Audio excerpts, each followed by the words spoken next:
Eh bien salut tout le monde, c'est AZK. Aujourd'hui je vous fais une petite vidéo sur TimeSwap. J'en avais fait une il y a quelques temps pour vous montrer une stratégie assez particulière. Cette stratégie on peut encore la faire même si c'est pas le plus intéressant de ce qu'on va voir aujourd'hui. Comme c'est une stratégie assez complexe, je vais survoler je pense la manière dont on peut la mettre en place. Donc si ça vous intéresse de savoir comment faire une stratégie bien compliquée sur TimeSwap, je vous mettrai l'autre vidéo que j'ai faite en description en complément. Avant ça, il n'y a pas besoin d'aller voir cette vidéo pour faire la première stratégie parce que c'est la plus simple, ça va être de déposer des USDC en collatéral.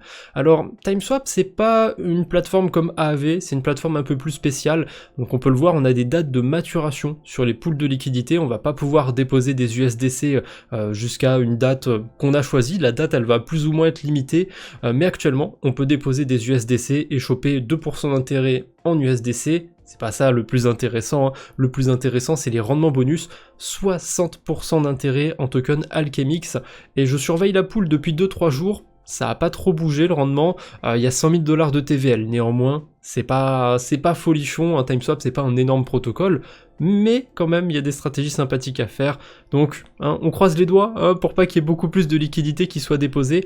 Pour l'instant j'ai pas d'USDC disponible dans mon wallet, mais si début 2025 j'ai quelques USDC qui traînent, j'irai probablement en déposer sur TimeSwap si le rendement est toujours sympathique sur cette pool, parce que 60% pour juste déposer de l'USDC, même si c'est payé dans le token d'Alchemix, pourquoi pas. Attention cependant, il y a une contrepartie sur cette pool, la contrepartie ça va être le deuxième token qui compose cette pool de liquidité, c'est le ALETH. Le ALETH d'ailleurs on peut le mettre en collatéral pour emprunter des USDC, et en plus actuellement on est payé carrément à emprunter de l'USDC, on a 2% de taux à rembourser et 21% d'APR dans le token Alchemix. Évidemment c'est volatile, comme il n'y a pas beaucoup de liquidité, ça peut évoluer, ça peut changer, si le prix du token Alchemix monte ou descend, ça va avoir une répercussion sur l'APR, hein, c'est assez évident, mais dans les faits, pour le moment, quand j'enregistre la vidéo, c'est une stratégie qui est plutôt intéressante, hein. Si j'emprunte 1000 USDC, voilà, le taux il augmente un petit peu forcément sur l'emprunt, 2,31%, mais je suis quand même toujours payé à emprunter des USDC, donc ça c'est pas mal. Avec de l'Ether dans son portefeuille, on peut du coup emprunter des USDC, générer du rendement à ce moment-là, et en plus aller refaire travailler les USDC. Par contre, ce serait une mauvaise idée je pense de les refaire travailler directement sur TimeSwap. On peut se dire, allez, c'est tout bénef, là j'emprunte de l'USDC, je suis payé à 20%, je le redépose, je suis payé à 60%. Sur le papier c'est une bonne boucle, mais je pense pas que ce soit une bonne chose à faire, parce que si vous ne remboursez pas votre emprunt avant la date de maturation, eh bien votre position elle est close, et vous gardez que ce que vous avez emprunté. Donc si vous êtes bullish sur Ethereum, ce serait dommage de perdre un petit peu vos Ethers en collatéral, et pareil pour ceux qui vont faire du lending, il y a des chances qu'il y ait des gens qui ne remboursent pas leur emprunt et que du coup vous ne retrouviez pas que des USDC à la date de maturation, vous allez potentiellement vous retrouver avec un petit peu de ALETH, donc d'Ether stakés, de personnes qui n'auraient pas remboursé.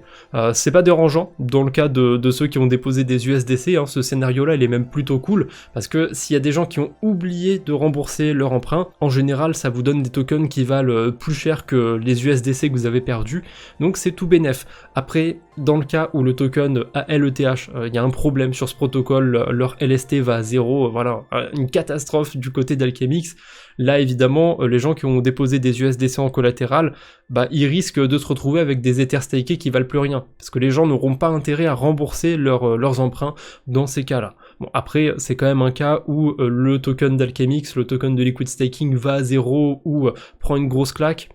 Je connais pas à 100% le protocole, mais je suis pas sûr que ce soit non plus le scénario le plus probable. C'est à peu près tout pour cette pool de liquidité.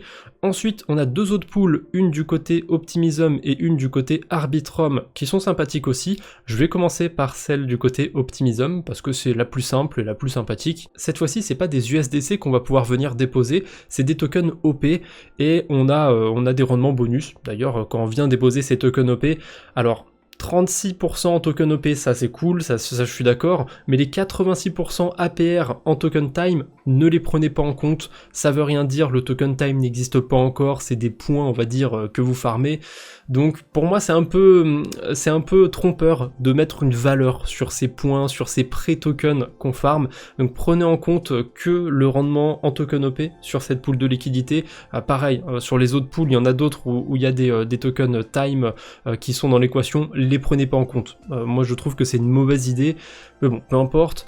Donc 36% déposant du token OP, c'est pas dégueu. Pareil, on peut emprunter des tokens OP en mettant des USDC en collatéral, et là on est payé 28%. À emprunter, ça coûte quasiment rien aussi à emprunter du token OP. Après, le souci c'est qu'il n'y a pas énormément de choses à faire sur la DeFi avec le token OP, donc je sais pas pourquoi on aurait particulièrement besoin d'en emprunter pour être honnête. Enfin, en réalité, il y a une stratégie qu'on peut faire en empruntant des tokens OP, ce serait de spéculer sur la volatilité du token OP. Si on imagine qu'il peut arriver au-dessus du prix de transition, donc au-dessus de 3,50$ avant le 1er février 2025, eh ben on peut mettre des USDC en collatéral pour emprunter des tokens OP. Là dans cet exemple, si je veux emprunter 100 tokens OP, je dois bloquer 350 USDC, donc admettons que je bloque mes 350 USDC, et que vers la moitié du mois de janvier, voire fin du mois de janvier, le token OP il explose, il est à 5$. Et ben à ce moment-là, j'aurais tout intérêt de vendre les tokens OP ou de les garder dans mon portefeuille et de ne pas rembourser mon emprunt. Parce que, qu'est-ce qui se passe si j'ai plus les tokens OP, si je les vends? Je vais les vendre à 5$, ça me ferait 500$.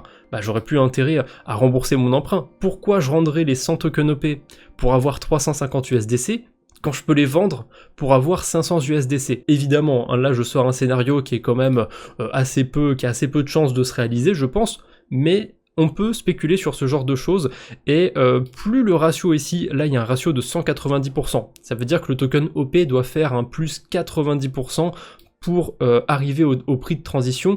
Des fois, on a un pourcentage qui est beaucoup plus proche de 100%. Si c'est proche de 100%, ça veut dire que c'est très proche du prix de transition. Et justement, il y a quelques temps, j'avais fait une vidéo sur TimeSwap avec une stratégie similaire sur le token Arbitrum. Le ratio, il était autour de 120%, quelque chose comme ça. Donc c'était pas une énorme hausse. J'ai fait la stratégie, j'avais déposé des USDC en collatéral, j'avais emprunté du token Arbitrum.